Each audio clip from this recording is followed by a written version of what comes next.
करने आया हूँ एक ऐसे अनाज को लेकर जिसमें काफी सारे पोषक तत्व पाए जाते हैं। उस अनाज का नाम है श्री अन्न। आइए इस विषय पर चर्चा करते हैं। मिलेट्स या श्री अन्न जिन्हें पोहे फैमिली के सदस्य हैं, जिन्हें भारत में वैदिक काल से ही उगाया तथा खाया जाता है। भारत में खाद्य इतिहास में बाजरा का उल्लेख यजुर्वेद ग्रंथों में मिलता है। भारत में मिलेट्स को मोटे अनाज के रूप में भी जाना जाता है। यहाँ देश का देशी अनाज है। मोटे अनाज से मिलने वाले पोषक तत्वों के कारण वर्तमान में इसे श्री अन्न भी कहा जाता है। इन्हें देवग्रंथ भी कहते हैं। श्री अन्न अनाजों में सर्वश्रेष्ठ भी माना जाता है। भारत में बीते वर्षों में हम सब गेहूं और चावल की तरफ खींचे चले गए और किसान भी उन्हीं फसलों को उगाते गए जिनमें उन्हें वाणिज्यिक लाभ मिले। ऐसे में किसी ने श्री अन्न के फसलों पर ध्यान ही नहीं दिया। बीते 70-80 वर्षों में भारत में उच्च तथा मध्यम वर्गों में रिफाइंड या महीन अनाज चलन में आया। महीन अनाज खाने में स्वादिष्ट जरूर हो, लेकिन स्वास्थ्य के मामले में मोटा अनाज कई ज्यादा गुणकारी माना जाता है। इसके स्वास्थ्य संबंधित लाभों को देखते हुए एक बार फिर लोगों की थाली में से लाए जाने की कोशिश की जा रही है। कोरोना काल में मोटे अनाज से मिलने वाले ताकत की खूब चर्चा हुई, जिसके बाद श्री अन्न के प्रयोग में वृद्धि भी हुई। भारत में श्री अन्न कई प्रकार के लगाए जाते हैं, जिनमें ज्वार, बाजरा, रागी, चना आदि हैं। इनके कई स्वास्थ्य संबंधित लाभ भी हैं और ये सदियों से हमारे भोजन का एक अभिन्न अंग भी रहे हैं। भारत के प्रस्ताव के बाद संयुक्त राष्ट्र में, मैं सबसे इम्पोर्टेंट बात बताने जा रहा हूँ, भारत के प्रस्ताव के बाद संयुक्त राष्ट्र ने 2023 को बाजरा का अंतर्राष्ट्रीय वर्ष घोषित किया गया है। बाजरा का अंतर्राष्ट्रीय वर्ष घोषित किया गया है।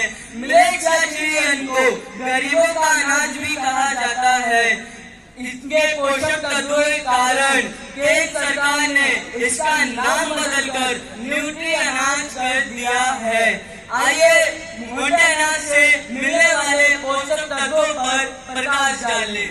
मिलेट्स गेहूं और चावल के मुकाबले कई ज्यादा पौष्टिक माना जाता है। मिलेट्स में carbohydrate, zinc, iron, dietary fibre, potassium, magnesium, zinc और विटामिन जैसे थायराइड, नियासिन, फोलिक एसिड से भरपूर होता है। इन अनाजों में 7 से 12% प्रोटीन, 2 से 5% वसा, 65 से 75% कार्बोहाइड्रेट और 15 से 20% आहार फाइबर होता है। इसके अलावा ये ग्लूटेन फ्री होता है। भारत में 20 राज्यों में 9 प्रकार की खरीफ फसलें लगाई जाते हैं, जिनमें प्रमुख ज्वार और बाजरा है। इनके अतिरिक्त फॉक्सटेल बाजरा, बॉर्नयार्ड बाजरा और छोटा बाजरा है।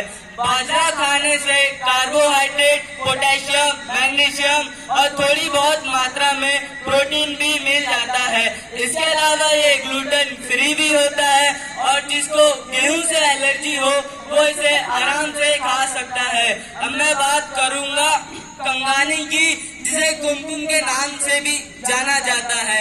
यहाँ जिसकी पाचन क्षमता कमजोर हो उसके लिए काफी लाभदायक माना जाता है। इसे रक्तशोधक भी कहा जाता है। अब मैं बात करूंगा ज्वार की, तो ज्वार कैल्शियम से भरपूर होता है और जिसकी जोड़ों की समस्या हो या मांसपेशियों की दर्द को दूर करता है। अब मैं बात करूंगा सामा की, तो सामा जिसे पेट के लिए काफी फायदेमंद माना जाता है क्योंकि ये फाइबर से भरपूर होता है। अब मैं बात करूंगा रागी रागी की, तो रागी में भरपूर मात्रा में कैल्शियम पाया जाता है, जिसको जोड़ों की समस्या हो और ये मांसपेशियों की दर्द को भी दूर करता है। श्रीयन पर्यावरण की दृष्टि में लगाने के कई फायदे हैं। श्रीयन पानी के लिए बारिश पे निर्भर फसल है और गेहूं के मुकाबले आधे समय में तैयार हो जाता है और चावल के मुकाबले 70% कम पानी की खपत करता है और इसे 40% कम ऊर्जा की जरूरत होती है।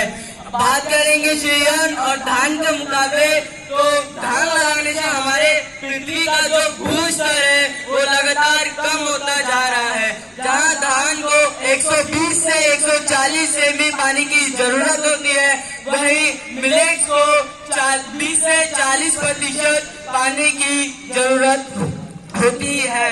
जहाँ धान 120 से 140 दिन में उग जाता है, वहीं मिलेट्स या श्रेयन से 40 से 70 दिनों में उग जाता है। अब बात करेंगे इसकी साइड इफेक्ट की, तो जिसे थायराइड जैसी समस्या हो उसका इसके सेवन समझ कर करना चाहिए और सबको इसका सेवन करना चाहिए, लेकिन कम मात्रा में, क्योंकि ये पाचन संबंधित समस्या भी खड़ी कर देता है। मैं यह कहना चाहूँगा कि मिलेट से मिलने वाले पोषक तत्वों के कारण आप लोग इसे अपनी थाली में स्थान जरूर दें। धन्यवाद।